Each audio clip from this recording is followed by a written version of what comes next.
De Bello Gallico, Book 5, Chapter 28. Ambiorix has given a speech indicating that there's a bunch of Germans about to arrive, and now the Romans need to debate as to what they're going to do.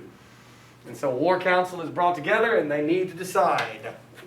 Just like the clash say, should I stay or should I go now? We begin. Arpaneus and Junius, remember those are the guys that went and talked to Ambiorix. They bring to the legates, remember are Sabinus and Cotta. It's kind of like a lieutenant in the army, it's the second in command under Caesar. The things which they heard. So that's a neuter plural accusative, what they heard. So they bring to the legates what they heard, relaying the information from Ambiorix. Those guys, meaning Sabinus and Cotta, the legates, having been disturbed by this sudden thing, repentina means sudden, even if at sea these things, Ea, were being said by the enemy. Can you trust them concerning Ambiorix? Can you trust him concerning this information about the Gaul or the Germans? Nevertheless, they were thinking that non negligenda. We add an essay implication, and thus it becomes a purpose, not purpose, but obligation. It must not be neglected. So even though they might not believe it, they still got to consider it. And most especially, most greatly, they were moved by this thing. And what is this thing? This fact? That, or because, scarcely must have, because if it were an est, it'd be just must be. Erat, must have. Must it have been believed?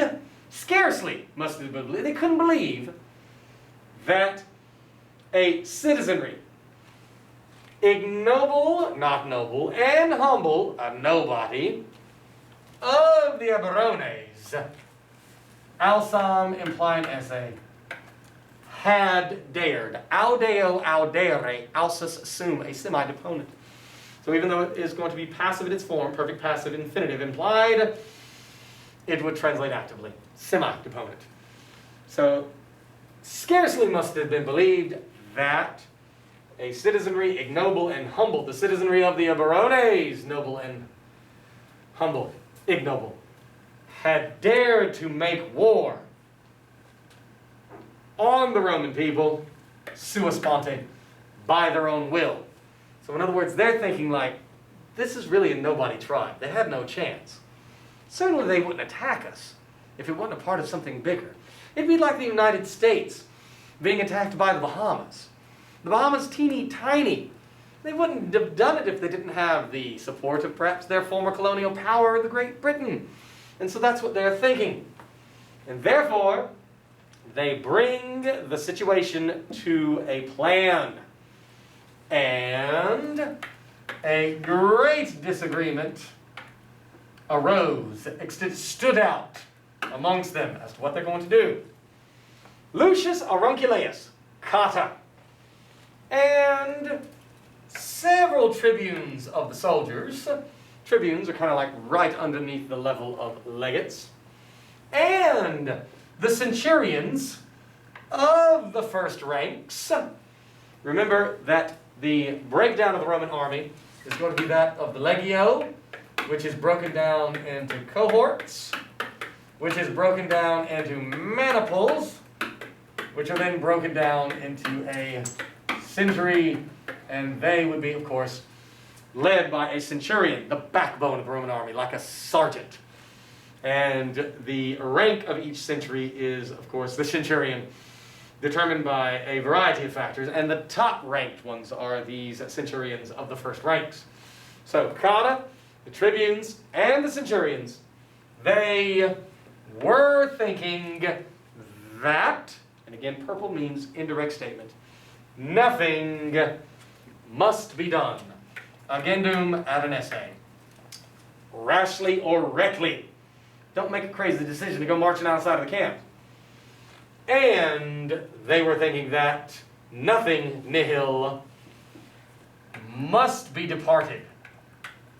Discadendum, again with the nd, making it an obligation, must be departed out of the winter camps by the non-order of Caesar.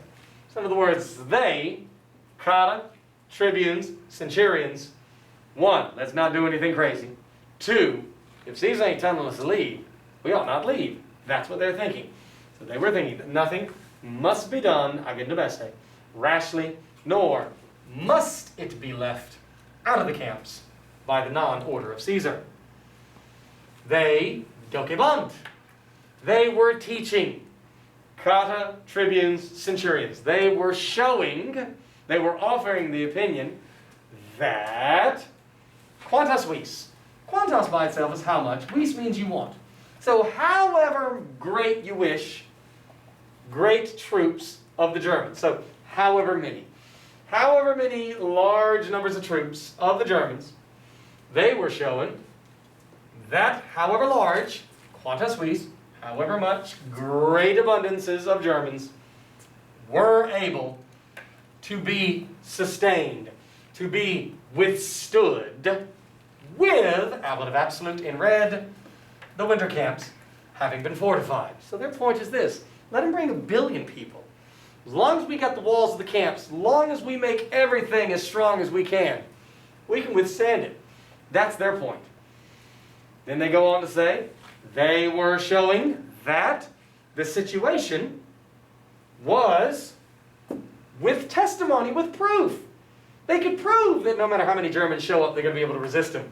Because they did sustain, again, a perfect stem and a perfect subjunctive ending, a remerisserit, the first attack of the enemies most bravely, with many wounds having been brought on, Pharaoh Ferry Tuli Latus, on their own behalf. In other words, that when the Gauls had attacked with so superior numbers, they took a licking.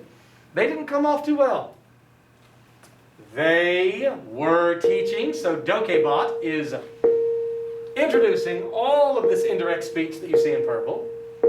They were saying that they themselves implied, so imply like I say, non premi. They were not pressed. Present, infinitive, passive, same time as docebant. That's starting in the past. Make that the past. They were not pressed by the grain situation. In other words, they got a lot of food. They're not going to be worried about starving anytime soon. And meanwhile, they kept teaching, they were showing that subsidia, that meanwhile help, convetura, would come both out of the nearest camps and from Caesar. So in other words, they're saying, let's stay put. One of the nearby camps will come and they will help us against these terrible Gauls and Ambiorix, or Caesar himself will arrive. Finally, they were teaching, and this is an indirect question, because it's not asking the question, but rather reporting it. What was more cheap or more disgusting, with a comparative, quam, than to capture a plan? Now, capere concilium literally means to capture, capio, capere, capi, captus, a plan.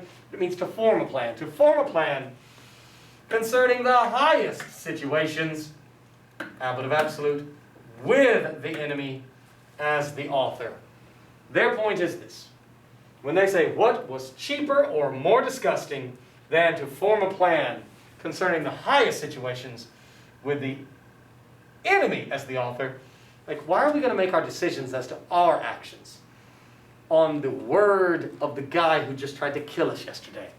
That is, of course, their point.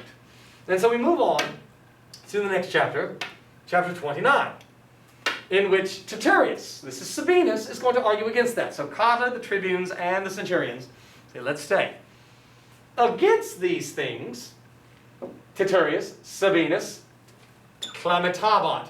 I like to translate this as kept shouting, because clamo clamare is to shout. This is the frequentative. Clamito clamitare. Kept shouting that, and again you imply the subject accusative say, that they would act, that they would do stuff late.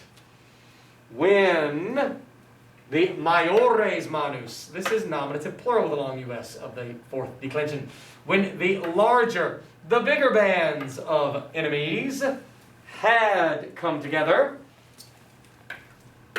with the Germans having been joined up.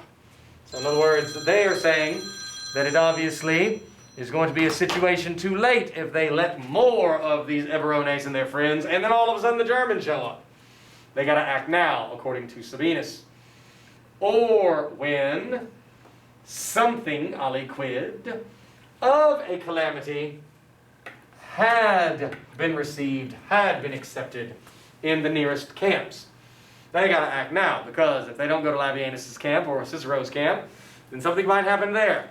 Sabinus wants to leave. He kept shouting that the occasion, the opportunity of debating, of consulting, was short. Whatever decision they make, Sabinus is saying they need to make it now. Sabinus kept shouting that, and again, imply say, that he judged arbitrari, a present passive looking infinitive, but it, of course, is going to be deponent, that he judged that, so this is the verb of an indirect statement, but it introduces its own indirect statement, that Caesar, profectum esse, had set out into Italy. That Caesar, in other words, is long gone. They are, of course, on the other side, Cotta and them, thinking Caesar's going to come to the rescue. Sabinus says, look, we can't count on Caesar. Because it says, he kept shouting that he judged that Caesar had set out into Italy. He's long gone. And that, not otherwise, remember that's what aliter means, not otherwise, and then your infinitive here is fuisse capturos, not otherwise would the Carnutes have captured, fuisse captures, would have captured a plan, would have formed a plan, remember concilium capere, to form a plan, would have formed a plan of Tesgatius about to be killed. This is a gerundive modifying Tesgatius. Idiomatically we'd say, would have formed a plan of killing Tesgatius, but it's literally of Tesgatius about to be killed. He's basically saying that, look, Carnutes would not have dared to kill the puppet of Caesar. Remember, Tesgatius was the person put in charge by Caesar, if Caesar had just been a day march away. His point is that, obviously, the only reason why the Carnutes had the boldness to act to kill Tesgatius, Caesar's nowhere near to be found. He kept shouting that, and not so, that not otherwise would the Carnutes have captured a plan, have formed a plan, would have done so. Nor would the Eburones, would they come, so do you see why fuisse capturas, would have verb, but just with an essay it's would verb, would come to the camps with so great a contempt of us, if that guy were present.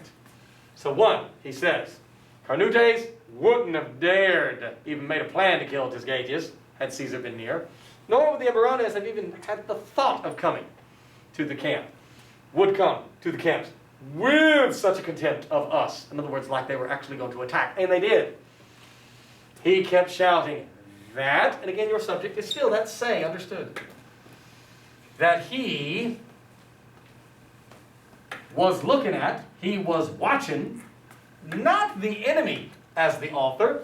In other words, that his ideas and his plans are not on what had been said by Ambiorix, not the enemy as the author, but the situation. And then he's going to spell out what the situation is. He kept shouting that the Rhine was underneath them. What does that mean? The Rhine is right there. Look, we're right next to Germanville. That the Rhine was right up under him. And he kept shouting that the death accusative of Ariovistus was, and here's a double dative, dative of purpose, for the purpose of a big grief, dative of reference for the Germans. In other words, they are still resentful. Back in Book 1, several years back, when Caesar handled Ariovistus, that many of you read that part in English following Book 1. and that they still hold a grudge. And that's what he's saying about those Germans. So he kept shouting that the death of Ariovistus was, accusative subject, infinitive verb, for the purpose of a great grief for those Germans.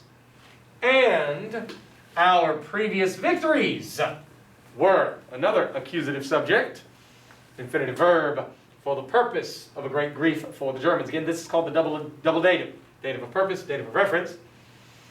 He kept shouting that Gaul was burning. Gaul burned. Gaul, having been led, redactum, having been driven, really, agere egi actus, under the power of the Roman people, absolute, with so many, that's what tot means, so many insults having been received, and with their previous glory, rei militaris, of the military situation, having been extinguished. His point is this, that the Germans have had insult and injury after insult and injury at the hands of the Romans. And Sabinus thinks that they are ripe for trying to exact that revenge. They've been beaten down and beaten down. And I'm going to read that again, so follow along. He kept shouting that the Rhine was underneath them. And he kept shouting that the death of Ariovistus was for the purpose of a great grief for the Germans, and the previous victories, our previous victories, were for a great grief for the Germans, and that Gaul was burning. Gaul, having been led under the power of the Roman people, with so many insults, so many degradations having been received, and with their previous glory of military situation having been extinguished. Gaul and the Germans used to be it when it came to war and might. And all of a sudden the Romans showed up. They were reduced.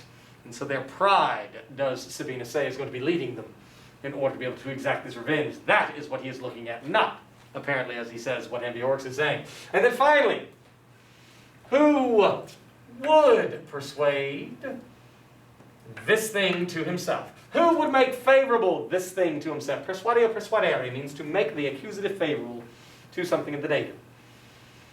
That without the situation certain, he kept shouting, like, who would persuade himself of this thing, literally, or idiomatically, literally, who would make this favorable to himself, convince themselves that Ambiorix had come down, had climbed down ad concilium to a plan of this type without this situation certain. In other words, his point is this: would Ambiorix have really bluffed? Would Ambiorix have really taken this risk if he didn't have the backing of the Germans, if he didn't have the backing of the Gauls, if he didn't have all of his ducks in a row?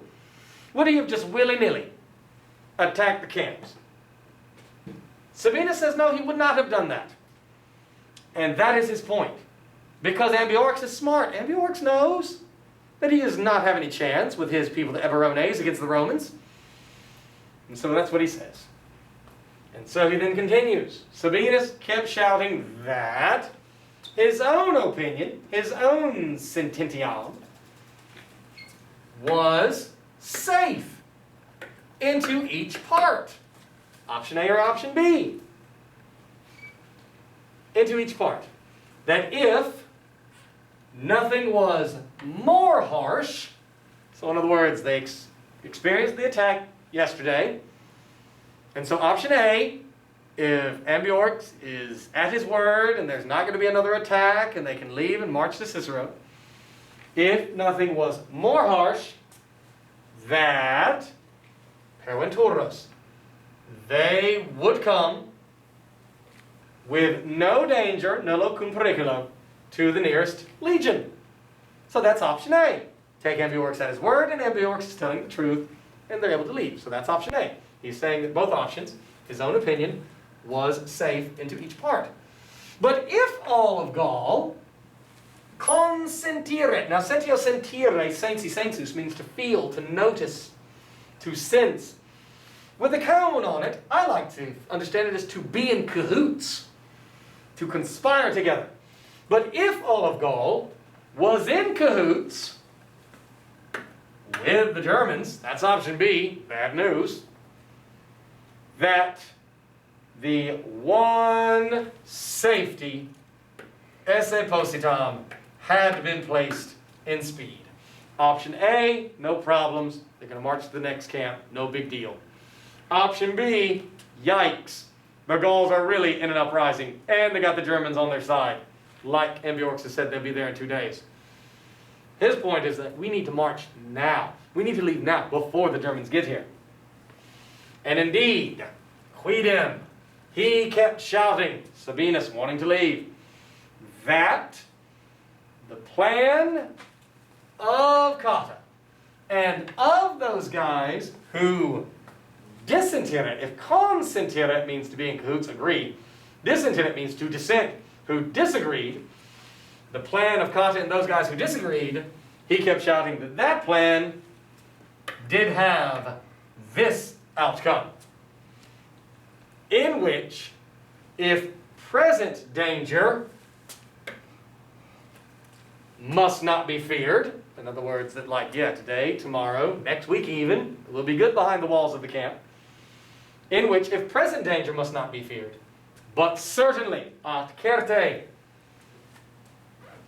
starvation, famine, must be feared, ablative, with a long siege, with a long blockade. So the point of Sabinus is that we should leave now. Option A, we leave, everything was at its word, Ambiorix doesn't attack, we're all good, head to the camp, we'll be hanging out with our buddies in the nearby camp tomorrow. Option B, let's say that, yeah, all of Gaul is uprising against the Romans and they got the Germans on their side.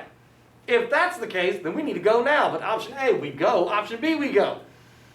Option C, which is that of Cotta and the other guys who say stay, his point is like, yeah, we might be good today, we might be good tomorrow, but a month from now, where are we standing? Because remember, he does not believe that Caesar's coming, because he believes that Caesar had set out into Italy. We'll find out more of the argument in the next chapters.